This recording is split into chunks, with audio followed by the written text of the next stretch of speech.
ঝিনাইদহে vermi কম্পোস্টের মাধ্যমে স্বাবলম্বী হয়ে উঠেছেন গ্রামীণ নারীরা।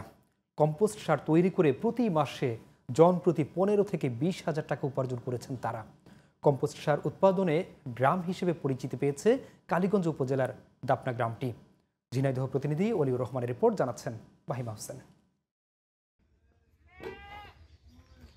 ঝিনাইদহের কালীগঞ্জ উপজেলার দাপনা গ্রামের দরিদ্র পরিবারের হার না মানা এক নারী রেবেকা বেগম 2006 সালে বেসরকারি উন্নয়ন হাঙ্গার ফ্রি ওয়ার্ল্ডের আওতায় ভার্মি কম্পোস্ট সার উৎপাদনে প্রশিক্ষণ গ্রহণ করেন তিনি।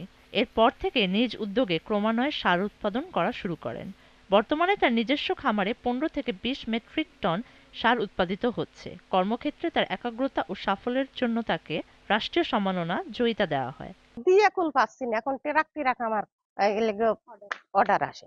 আমরা 2023 সাল থেকে সারের ব্যবসা মনোযোগী হয়েছি। এর আগে আমরা খুবই হতদরিদ্র ছিলাম, আমরা ভাত পেতাম না খাতি। আর এই ভার্মি কম্পোস্ট এসে আমরা এই চাষ করে আমরা স্বামীদের পাশাপাশি দাঁড়াতে পারছি। রেবেকাকে অনুসরণ করে গ্রামের অন্য নারীরাও একে একে ভার্মি কম্পোস্ট সার উৎপাদন শুরু করেছেন। দেশের বিভিন্ন অঞ্চলে সার বিক্রি করে প্রতি মাসে 15 থেকে 20,000 টাকা উপার্জন করছেন তারা। আগে আমার স্বামীর কাছ থেকে আমার অনেক সময় টাকা পয়সা চেতে হতো, এখন আমার আর নেওয়া লাগে না, আমি বরঞ্চ নিজেই স্বাবলম্বী। সারের টাকা দিয়ে পয়সার টাকা দিয়ে আমি ঘর করি। বাজারজাতকরণের সমস্যা থেকে কিছুটা উত্তরণ করা গেলে উৎপাদন আরো বাড়ানো সম্ভব হবে বলে জানান কৃষি বিভাগ। আমরা তাদেরকে বাজারজাতকরণের জন্য সহযোগিতা প্রদান করছি, বিভিন্ন গ্রুপের সঙ্গে তাদেরকে লিঙ্কেজ করে দেওয়ার চেষ্টা করছি।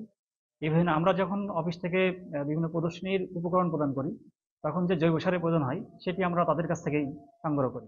রেবেকার মতো নারীদের অনুসরণ করে দাপনা গ্রামে সরকারি ও কারিগরি সহায়তা পেলে আরও এগিয়ে যাওয়ার প্রত্যাশা তাদের। Mahima Hossain, GTV news.